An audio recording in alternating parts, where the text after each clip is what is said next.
भगवान विष्णु कहते हैं कि मासिक धर्म के दौरान स्त्री को छूने से कौन सा पाप लग जाता है। मासिक धर्म के दौरान कौन से कार्य पति पत्नी को कभी भी नहीं करने चाहिए। दोस्तों, एक बार की बात है कि माता लक्ष्मी और भगवान विष्णु क्षीर सागर में शेष नाग की सैया पर विश्राम कर रहे थे। तभी देवी लक्ष्मी भगवान विष्णु से पूछती हैं, हे प्रभु, आज मेरे मन में एक शंका उत्पन्न हो रही है और केवल आप ही मेरी इस शंका का समाधान कर सकते हैं। भगवान विष्णु कहते हैं, हे प्रिय लक्ष्मी, तुम्हारे मन में जो भी शंका हो निसंकोच होकर के पूछिएगा, निडर होकर के पूछिएगा, मैं तुम्हारी सभी शंकाओं का समाधान अवश्य करूँगा। माता लक्ष्मी देवी लक्ष्मी कहती हैं, हे प्रभु, किस श्राप के कारण स्त्रियों को मासिक धर्म की पीड़ा सहन करनी पड़ती है। और मेरा दूसरा प्रश्न ये है प्रभु, एक रजस्वला स्त्री को कौन से कार्य नहीं करने चाहिए जिससे उन्हें पाप लगता है।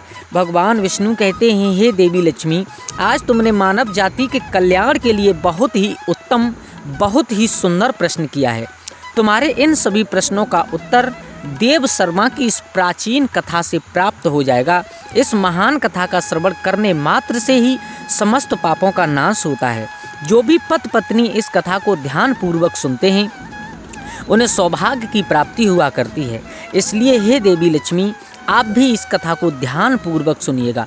देवी लक्ष्मी कहती हैं, हे प्रभु, ये देव शर्मा कौन थे और उनका आचार विचार कैसा था, मैं इस कथा को अवश्य सुनना चाहती हूँ। कृपया करके आप इस कथा को मुझसे कहिएगा, मैं इसे ध्यानपूर्वक अवश्य पूरी सुनूंगी। मेरे भैया, भगवान विष्णु समझाते हैं, लक्ष्मी, आपसे केवल यही निवेदन है कि पूरी कथा को जरूर सुनिएगा। और कलयुग में इस कथा को जो कोई सुनेगा, पति पत्नी अगर साथ में इस कथा को सुनेंगे तो उनके ऊपर तुम्हारी कृपा दृष्टि हमेशा बनी रहेगी। तो दोस्तों, भगवान नारायण कथा सुनाना प्रारंभ करते हैं।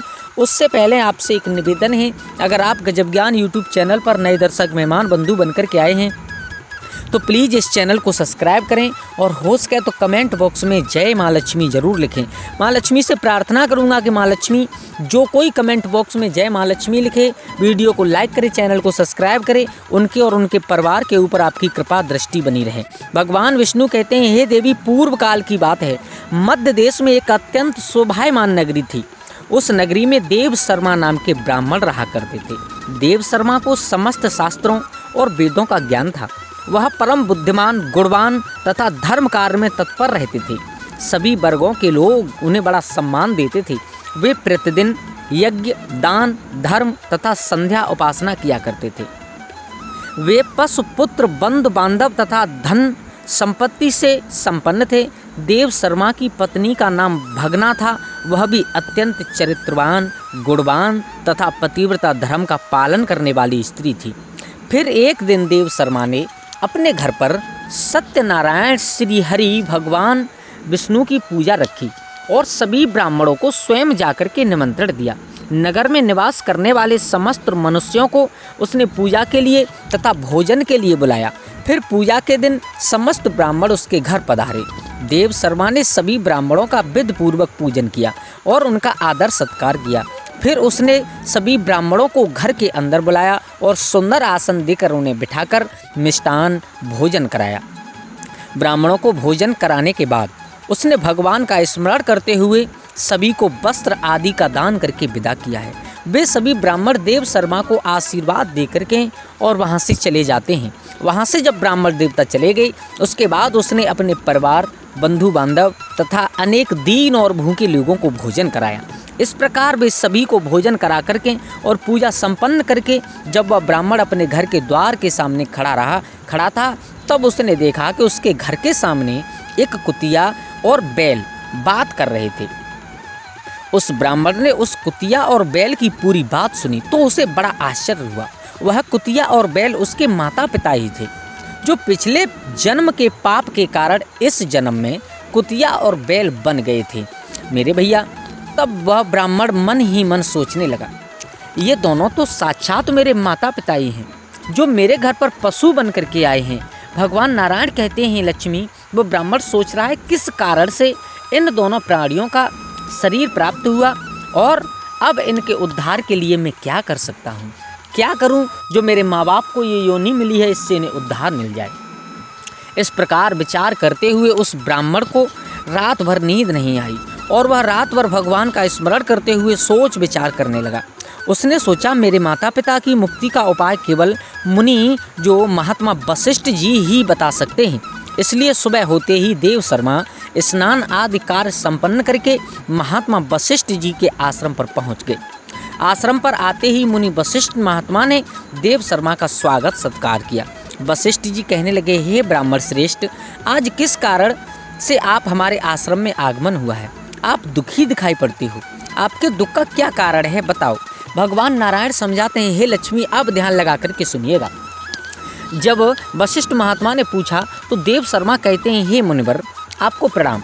आपके दर्शन से आज मेरा जन्म सफल हुआ। हे मुनीश्वर, आज मैं आपके पास एक शंका लेकर के आया हूँ और कृपया आप ही मुझे इस दुख से बाहर निकाल सकते हैं। मैं अत्यंत दुखी और दुर्बल हो गया हूँ। वशिष्ठ जी कहते हैं, हे ब्राह्मण, दुख ना करो, तुम्हारी जो भी शंका हो निसंकोच होकर के पूछो, निडर होकर के पूछो, मैं अवश्य ही तुम्हारी शंका का समाधान करूँगा।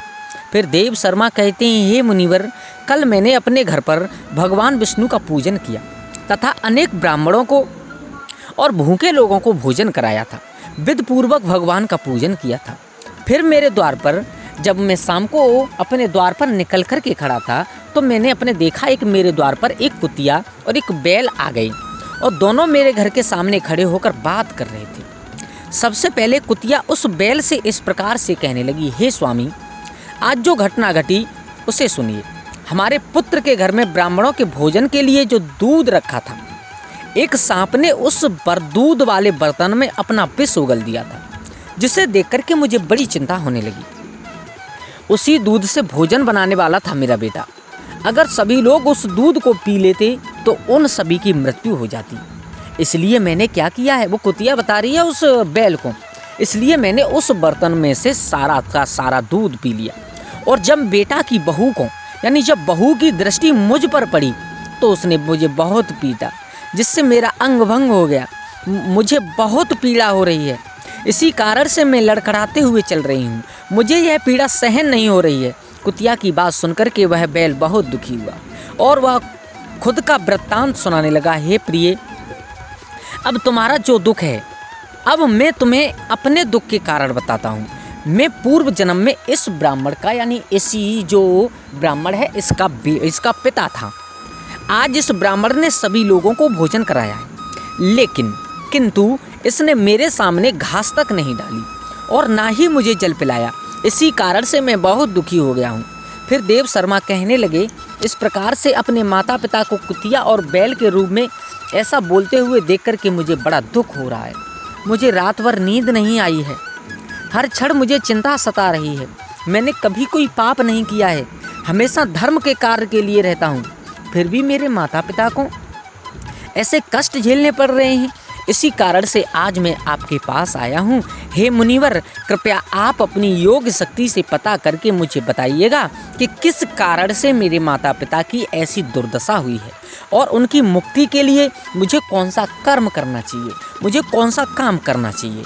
मेरे भैया, भगवान विष्णु कहते हैं, हे लक्ष्मी, जब उस ब्राह्मण ने वशिष्ठ महात्मा को सारा हाल बताया, फिर गुरु वशिष्ठ ध्यान लगाते हैं और उस ब्राह्मण के माता पिता के पूर्व जन्म के कर्मों को देखते हैं और देव शर्मा से कहने लगते हैं, हे ब्राह्मण, तुम्हारे माता पिता ने पिछले जन्म में घोर पाप किया था।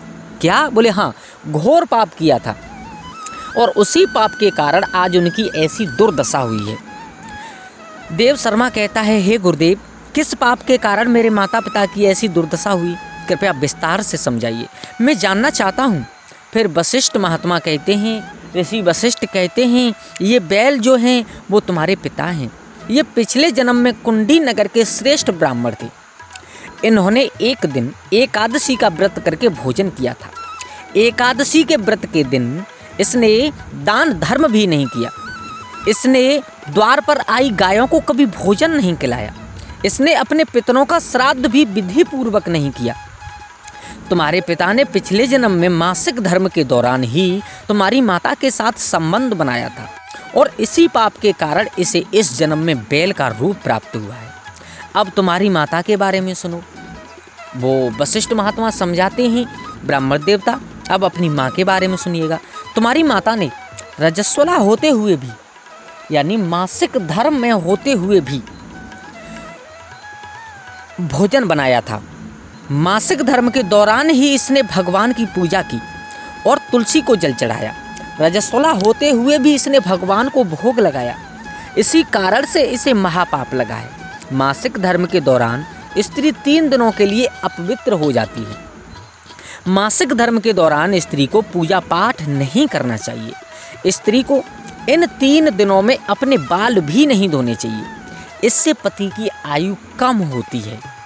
मासिक धर्म के दौरान पेड़ पौधों को स्पर्श नहीं करना चाहिए। रजस्वला स्त्री के साथ संबंध भी नहीं बनाना चाहिए। जो पुरुष रजस्वला स्त्री के साथ संबंध बनाता है उसे ब्रह्म हत्या का पाप लगता है, उसे ब्रह्म हत्या लग जाती है। जो रजस्वला के वस्त्रों को स्पर्श कर लेता है उसे भी पाप लगता है। रजस्वला स्त्री के शरीर में 3 दिनों तक ब्रह्म हत्या का पाप निवास करता है और चौथे दिन ही वह स्नान करने के बाद ही पवित्र होता है। चौथे दिन स्नान करने के पश्चात रजस्वला स्त्री को अपने पति का मुख देखना चाहिए, अन्य किसी पुरुष का मुख कभी नहीं देखना चाहिए। यदि पति समीप नहीं हो, यदि पति पास में नहीं हो तो सूर्य देव के दर्शन करने चाहिए। गुरु वशिष्ठ कहते हैं, हे ब्राह्मण, इसी पाप के कारण तुम्हारे पिता को बैल और तुम्हारी माँ को कुतिया का जन्म प्राप्त हुआ है। देव शर्मा कहता है, हे मुनीश्वर, हे मुनिवर, अब आप मुझे मेरे माता पिता की मुक्ति के लिए उपाय बताइए।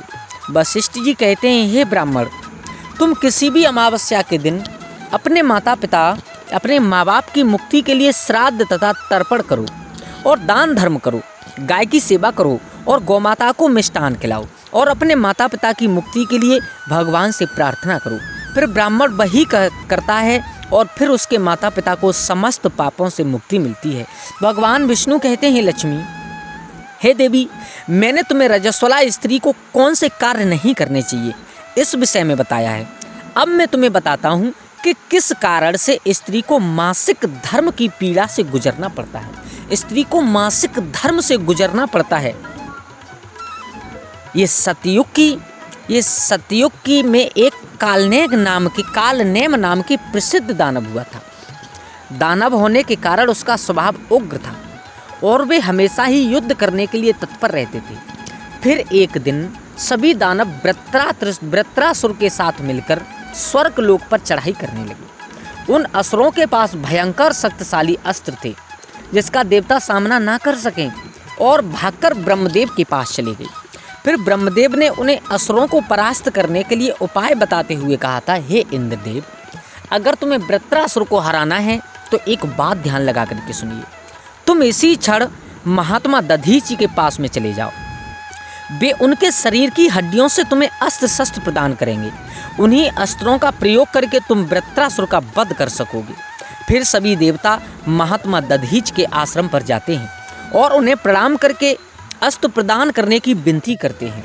फिर संसार के कल्याण के लिए, संसार की भलाई के लिए महात्मा दधीच ने अपने शरीर की हड्डियों से अस्त्र शस्त्र निर्माण करते हैं। उन्हीं में से एक वज्र नाम का अस्त्र होता है जिसे देवराज इंद्र धारण करते हैं।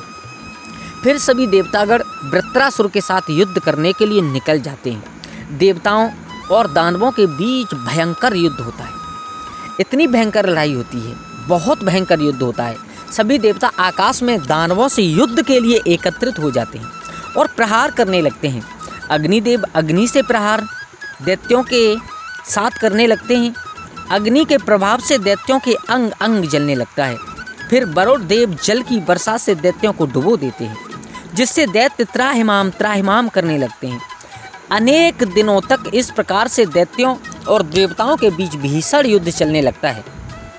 फिर देवराज इंद्र और वृत्रासुर आमने सामने आ जाते हैं। दोनों के बीच भीषण युद्ध होता है और फिर देवराज इंद्र अपने वज्र का प्रहार करके वृत्रासुर को मार डालते हैं। उस दानव वृत्रासुर की मृत्यु होते ही उसके शरीर से ब्रह्म हत्या बाहर निकलती है और इंद्र का पीछा करने लगती है। फिर वह ब्रह्म हत्या इंद्र के शरीर में प्रवेश कर लेती है। भगवान नारायण कहते हैं, लक्ष्मी, ब्रह्म हत्या इंद्र के शरीर में प्रवेश कर जाती है, जिससे इंद्र को ब्रह्म हत्या का पाप लगता है। देवराज इंद्र ब्रह्मदेव के पास जाते हैं और उनसे ब्रह्म हत्या से छुटकारा दिलाने के लिए कहते हैं। फिर ब्रह्मदेव उन ब्रह्म हत्या को इंद्र के शरीर से निकलने की आज्ञा देते हैं और वह ब्रह्म हत्या इंद्र के शरीर से बाहर निकल करके ब्रह्म देवता से कहने लगती है, हे परमपिता, अभी तक मैं वृत्रासुर के शरीर में निवास कर रही थी क्योंकि उसने अनेक ब्रह्म हत्याएं की थी। जब इंद्र ने उसकी हत्या की तो मैं इंद्र के शरीर में वास करने लगी। अब आप ही मुझे कोई उचित स्थान दीजिए जहाँ पर मैं रह सकूँ। फिर ब्रह्मदेव कहते हैं, हे ब्रह्म हत्या, मैं तुम्हें उचित स्थान देता हूँ। फिर ब्रह्मदेव ने ब्रह्म हत्या के 4 भाग किए और कहा, हे ब्रह्म हत्या, तुम्हारा 1/4 भाग अग्नि के भीतर रहेगा। जो भी मनुष्य अग्नि को आहुति नहीं देगा, यज्ञ हवन पूजा पाठ नहीं करेगा, तुम उसके शरीर में प्रवेश कर लेना। तुम्हारा दूसरा 1/4 भाग जल के भीतर रहेगा। जो भी जल में थूकेगा अथवा मल मूत्र का त्याग करेगा, तुम उसके शरीर में प्रवेश करोगी। फिर तीसरा 1/4 भाग पेड़ पौधों और वृक्षों के भीतर रहेगा। जो भी मनुष्य अकारण बिना कारण ही वृक्षों को काटेगा, उसे भी ब्रह्म हत्या का पाप लगेगा। फिर ब्रह्मदेव ने अप्सराओं को अपने पास में बुलाया और कहा, हे अप्सराओं, इस ब्रह्म हत्या का 1/4 भाग तुम ग्रहण कर लो। अप्सराएं कहने लगी, हे प्रभु, आपकी आज्ञा से हम इसे ग्रहण करने के लिए तो तैयार हैं, परंतु हमें भी इससे मुक्ति का कोई उपाय बताइएगा। फिर ब्रह्मदेव कहने लगे, हे अप्सराओं, जो भी पुरुष रजस्वला स्त्री के साथ में यानी मासिक धर्म के समय अपनी स्त्री के साथ संबंध बनाएगा, उसके अंदर ये ब्रह्म हत्या प्रवेश कर जाएगी। इस प्रकार से ब्रह्म हत्या के 4 भाग किए, एक अग्नि को, दूसरा जल को, तीसरा वृक्षों को और चौथा स्त्रियों के अंदर प्रवेश कर गया। उसी ब्रह्म हत्या के भाग्य के कारण स्त्रियों को मासिक धर्म आता है। जो भी पुरुष मासिक धर्म के दौरान स्त्रियों को स्पर्श करता है, स्त्रियों को छूता है, स्त्रियों के साथ में संबंध बनाता है, वह उसे ब्रह्म हत्या का पाप लगता है। भगवान विष्णु कहते हैं, हे देवी, इस प्रकार से मैंने आपको स्त्री के रजस्वला होने के पीछे की कथा और रजस्वला स्त्री को कौन से कार्य नहीं करने चाहिए आदि के विषय में बता दिया है। माँ लक्ष्मी कहती हैं, हे प्रभु, आज आपने मुझे बहुत ही महत्वपूर्ण ज्ञान दिया है, बहुत ही जानकारी अच्छी बताई है। मैं आपको वचन देती हूँ, जो भी स्त्री मासिक धर्म के दौरान पूजा पाठ करेगी, पति के साथ संबंध बनाएगी, उसके घर में मैं कभी भी प्रवेश नहीं करूँगी। दोस्तों, माँ लक्ष्मी और भगवान नारायण इस प्रकार से आपस में बातें करते हैं। तो आशा करता हूँ दोस्तों, आप भी इन नियमों का पालन जरूर करें। अगर घर में स्त्री मासिक धर्म से पीड़ित है, रजस्वला स्त्री है, तो भूलकर भी उसके साथ संबंध नहीं बनाना चाहिए, अन्यथा बहुत बुरा ब्रह्म हत्या का पाप लगता है। दोस्तों, आशा करता हूँ आपको जानकारी अच्छी लगी होगी, और अगर आप लोगों को वीडियो अच्छी लगी हो तो प्लीज़ कमेंट बॉक्स में जय माँ लक्ष्मी लिख करके चैनल को सब्सक्राइब जरूर करें। धन्यवाद।